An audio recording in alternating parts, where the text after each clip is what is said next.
So I'm going to talk today about diffusive dark energy and dark matter. As you know, this is the main subject of cosmology today. The main two components of the universe, dark energy and dark matter. This is work done with my students, David Benisti. So this, as I said, the main problems of cosmology are the vacuum energy that more or less can be represented by cosmological constant of Einstein. So you put the Einstein equations, and you can put the cosmological constant on the right-hand side, or Einstein put it originally on that side. So it can be interpreted really as part of the energy momentum tensor. I think this one is called the energy momentum tensor, the cosmological constant. And we have many puzzles. One is, why is it so small? Because the naive expectation from quantum field theory gives them much higher orders of magnitudes, right? And why is this of the same order of magnitude of the matter density? We have more or less that the dark energy is like 68.3%.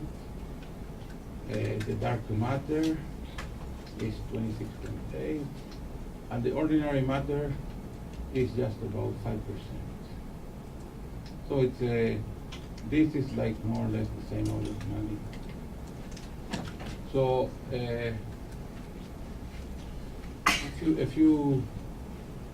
some time ago, I was working with Alex Kaganovich, and we decided to construct our modified gravity theories. And the idea was to replace the measure of integration in the action that is usually used by another measure which is constructed out of four scalars. For example, if you have a phi a, where a equals 1, 2, 3, 4, you construct a density. Right? You construct the derivatives. You use the derivatives of the scalars for the four derivatives. You anti-symmetrize with respect to internal index, is 1, 2, 3. Anti-symmetrize with respect to this. So this is really like a Jacobian. Like this, there is a mapping between the coordinates to the scalars, and then there is like a Jacobian. So this is actually a density that transforms exactly as square root of minus g. So you can use it instead of square root of minus g, and you can write a Lagrangian that is you can use the action and couple to two Lagrangians, one that couples to square root of minus g, and another one that couples to another Lagrangian, another Lagrangian that couples to this measure phi. The variation with respect to these fields, you can see that this is a total derivative. So when you integrate by parts, you get a condition on the derivative of this Lagrangian. And the equations are satisfied when the Lagrangian L2 is equal to constant. And you can play a lot of nice tricks with these things. For example, if the theory is scale invariant, if this constant breaks spontaneously the scale invariance and things like that. And you have all kinds of storage like this. You can also produce a unified scalar based on a scalar field. Another scalar field, this phi field here, is not related to the scalar field, this one. Right? The scalar field that lives in the Lagrangians here. This scalar field that lives in this lambda we take as a It doesn't really matter very much what is your choice for lambda. the results are almost the same. But let's for simplicity take this, like kinetic terms of the scalar field. Equations of motion tell you, as we said, that this Lagrangian that's coupling to, this is coupling to the measure phi, is a constant.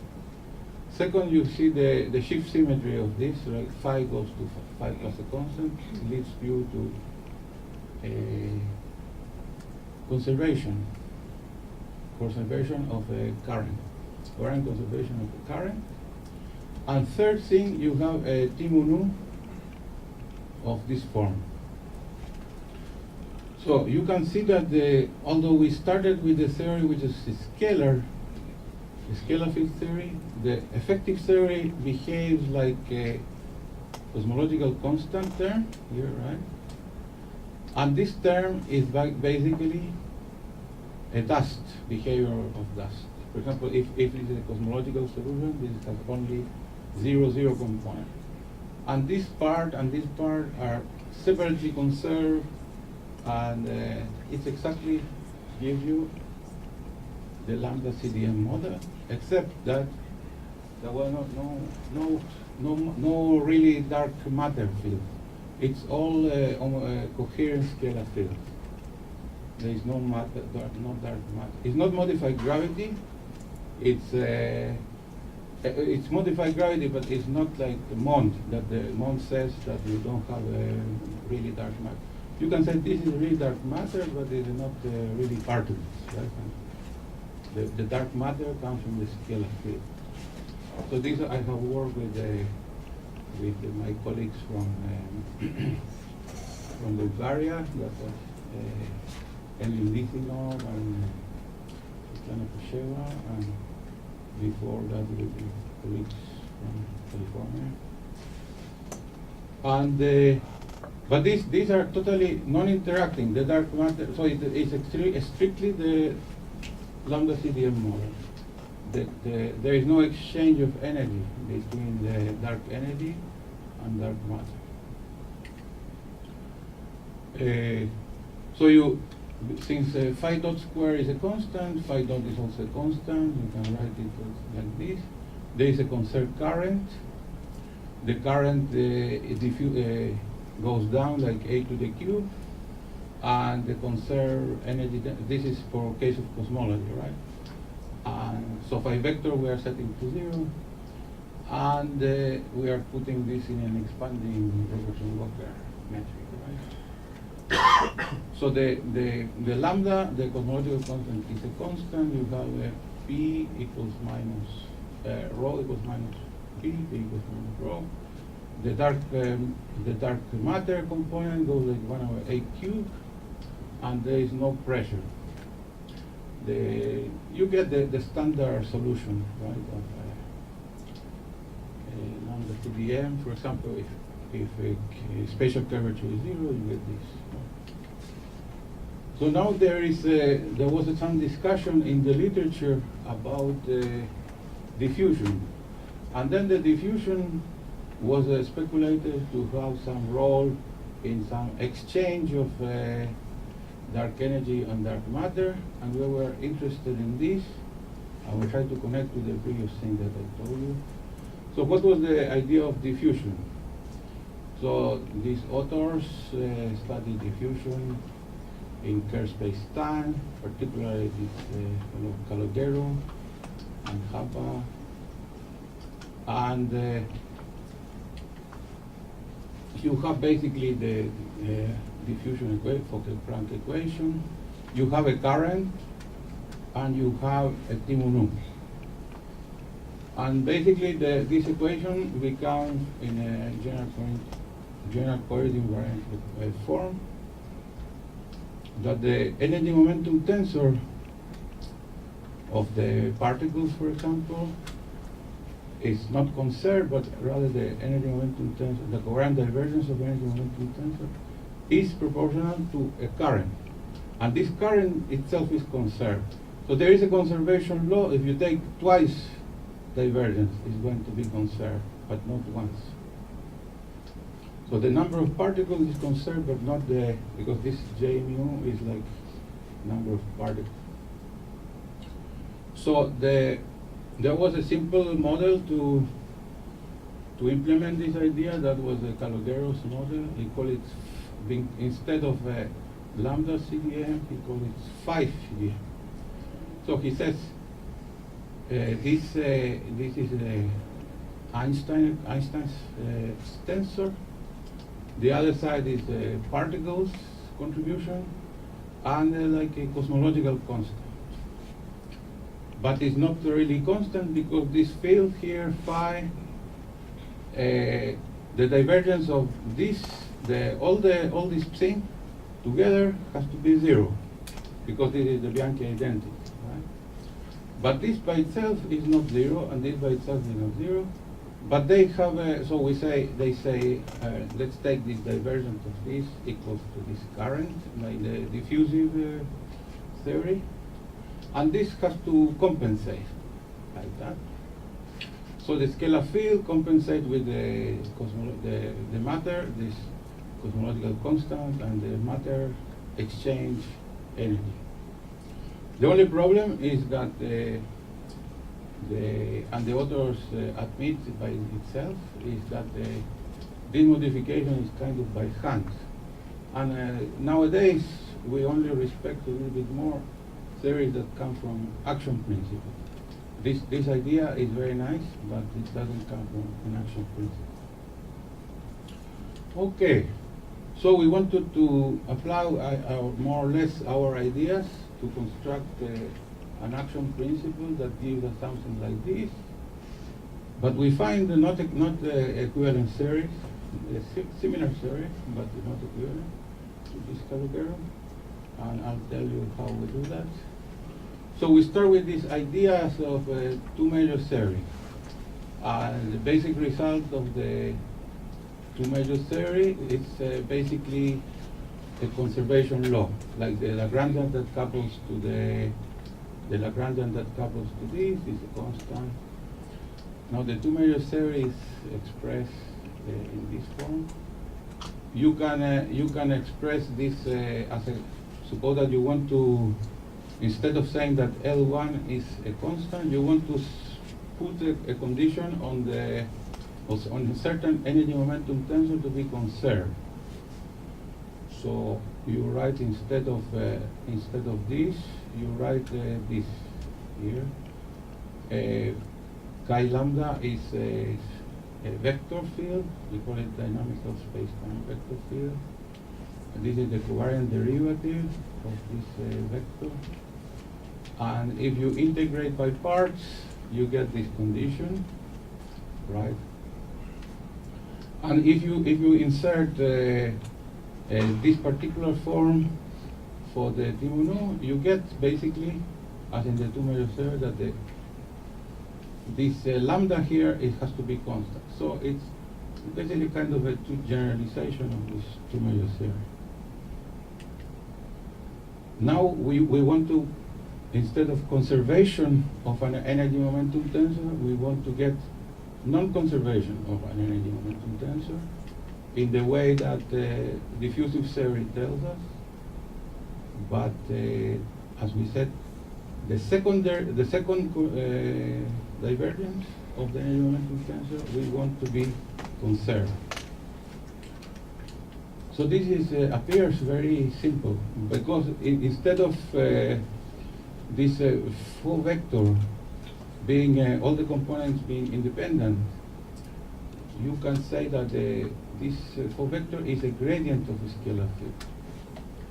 And then you put in the interaction of the energy momentum tensor, you put the second covariant derivative of the scalar, and when you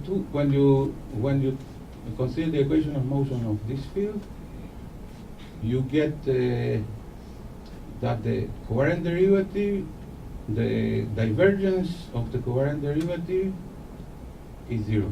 So that means the covariant derivative is equal to some current, but this current is covariant T1 So this is a very simple way to get the equations of motion that was proposed to be for the diffusive theory from an action principle. We should point out that this energy momentum tensor is not the energy momentum tensor that appears in the right-hand side of the Einstein equation. Right? There is another energy momentum tensor.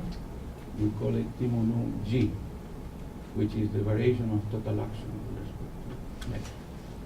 But it is related. And there is a non-conservation law, and this will propagate into the, when we do the theory, to an exchange of dark energy and dark matter.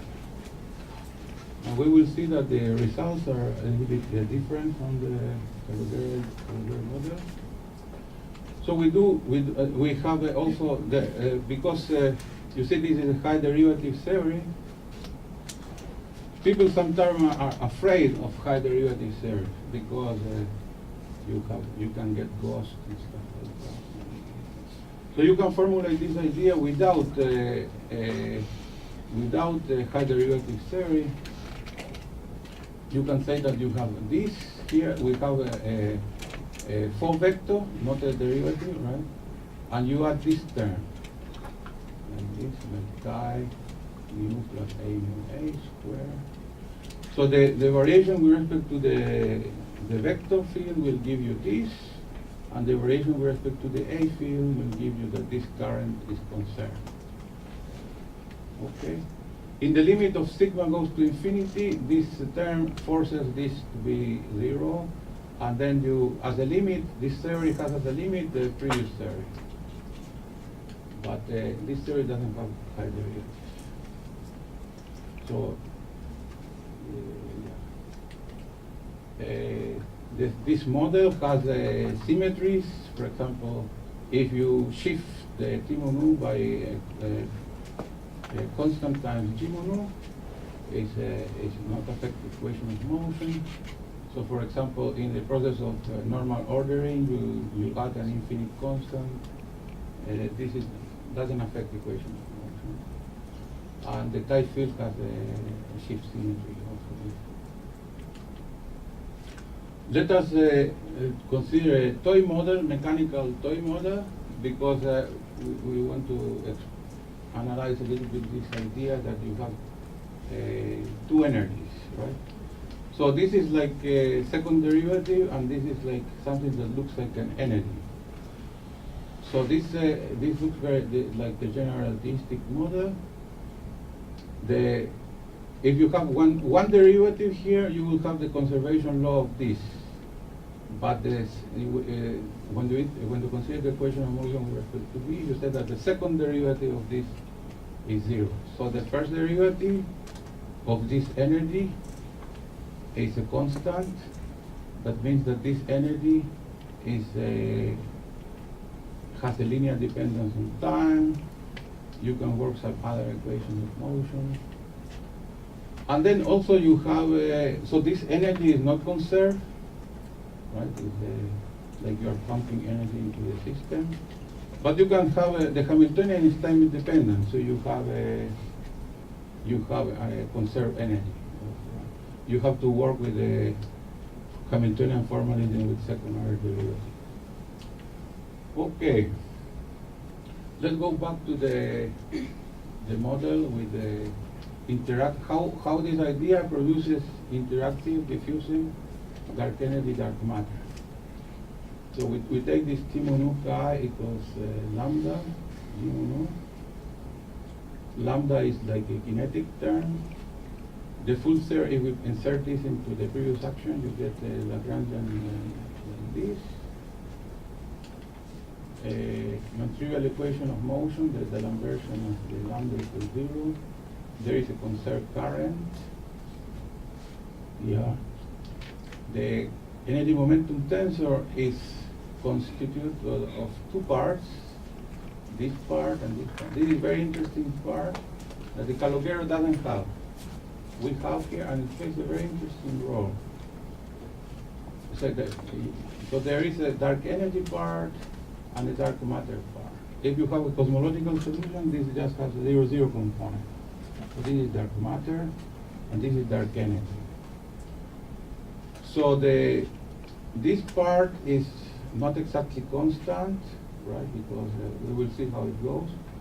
So there is exchange, a little bit of exchange of dark energy and dark matter. Let us see how this equation is solved in cosmology by this. So the lambda is not a constant, and this concept of integration C2 appears. And C2 measures the strength of exchange between dark energy and dark matter. You can integrate this and we get another constant, C2 plus this. The equation of motion of another equation of motion gives you the chi dot, the derivative of this. And you have an energy momentum tensor of this sort. This is the cosmological constant with the negative pressure, and the dark matter with zero pressure. And there is an asymptotic solution. That asymptotic solution, if we look at this expression here, you see that for A going to very big, like asymptotically the theta space, this thing dominates. And this goes to zero much faster. This produces you a constant, and these are things that go like 1/8 cubed. So this is a constant, for example, the asymptotic de Sitter space. And this term here that I mentioned before, this term here, right? This term here, or if we consider here this term here. This has a variation with respect to this by itself varies too fast with respect to the. So that's what the Calogero had. It has a variation of this. Yeah. So it has a dark energy that varies a little bit too fast. This miraculously cancels the leading part of the variation. So asymptotically, this model reproduces much closer the lambda CDM. Still there is a correction, but much closer asymptotically to the lambda CDM than the Calogero model. And the reason is just the compensation of the leading term. This is like a constant here, and this is like a constant plus something like 1/8 cubed. The A cubed part just cancels. And then you have also similar cancellation here, right? So you have that the dark matter is a constant, and the correction is like 1/8 to the 6. So this, by the way, suggests that in the early universe you get this is dominant. It's like really this is like the behavior of a scalar field which is massless. So in the early universe, the theory remembers that it was a massless scalar field, but in the late universe, forgets something. All the symmetry breaking process, all this integration constant, and it becomes a dark energy, dark matter theory, and in the early universe, it's a massless scalar field. So there is the question of the stability of the solutions, right? And well, we see that this is very stable because you see this is like a fixed point, right? Something like that. So the lambda CDM is a fixed point of the theory, but it's not exactly lambda CDM, right? How much we deviate from lambda CDM depends on this constant C2. If C2 is exactly 0, we get strictly lambda CDM. Yeah, and then we want any positive dust energy tensor. So you see that if C2 is negative, you have also here some what is it? If C2 is you see that the C2 is producing like a dust component. So if you're giving energy to the dust through the C2. And the C2 is negative, so the dark energy is losing energy. It's going to produce asymptotically some dust here. Right? You can start with no dust, and then the dust will be produced asymptotically. Okay. Yeah, this idea could be perhaps applied to inflationary universe, because there you have this reheating idea, right? That you have to convert vacuum energy into particles. So this, in some sense, this is taking place here.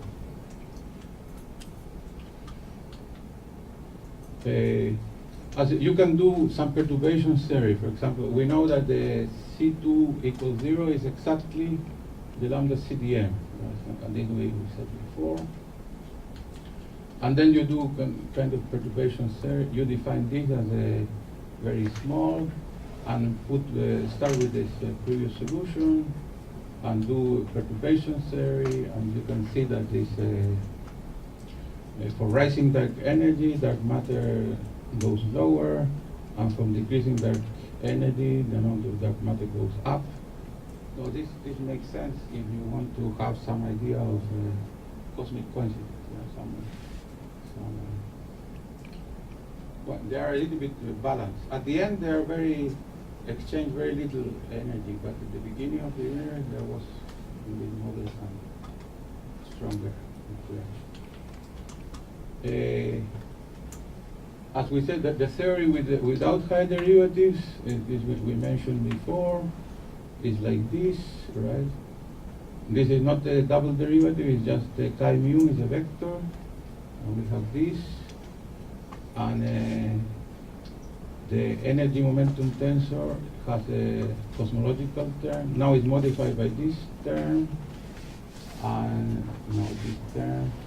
So in the early universe, these terms here are like one of A6 dominant. But in the late universe, we get back the lambda CDM. For sigma goes to infinity, you get this term forces this vector field be a gradient. Okay, Caloquero's model is like this, right? And you see it's like that. So it has a much stronger variation with respect to time. Right? The two models become approximately only if you neglect this new field that we have introduced that implements in the Lagrangian the diffusing equation. Right?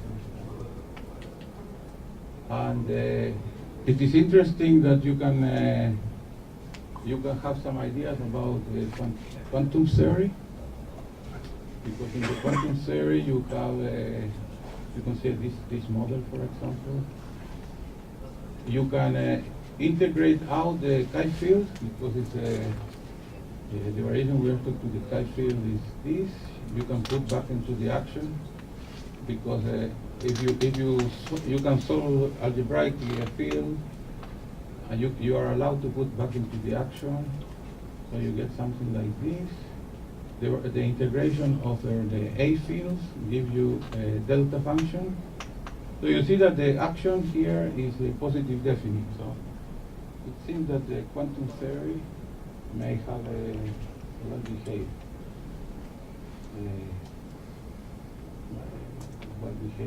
positive definite convergent functionality. I was talking with I have some preliminary results on the numerical solutions. That, as I mentioned before, as the early universe becomes a stiff equation of states, rho equals p, and then suffers a transition from dark energy to dark matter. Yeah. If we play with the equation of motions, we can get, with the initial condition, we can get the superinflation phase that then goes into this. So this is work in progress. And then the final remarks. We have this theory first, that is two-measure theory, that is unifies dark energy and dark matter. Cosmological constant appears as an integration constant, but this first model doesn't have any interaction between dark energy and dark matter. Then we have this dynamical space-time theory, where the energy momentum tensor that you put in the action is conserved, and the gravitational energy momentum tensor is conserved. the thing that is in the right-hand side of Einstein equation. Then the next step is to consider a theory which gives a diffusive equation of state, interacting dark energy and dark matter. And the vector field that we introduce here is taken as a gradient of a scalar. And the energy momentum tensor that appears in the action has a source current, like diffusive equation, diffusive theory. The non-conservation, right, of this is the diffusive point. The asymptotically stable solution is the lambda CDM theory, appears at the fixed point, much closer than the previous diffusive theories. That ours is derived from an action, and then from rising dark energy, dark matter amount. That means the dark matter amount we define as A cubed times rho dark matter, right? And for decreasing, this is that means always the dark matter goes down. But when I said it goes down as compared to the lambda CDM. And then the behavior of comparing with the conventional lambda CDM, for decreasing dark energy, the amount of dark matter goes up. The partition function is convergent, and this looks like good for the quantum version of theory. And well, future research, numerical solution, there is a stellar model, quantum coincidence problem. The reference is this paper with my student David Benisti, just published in European Physics Journal. And that's the end.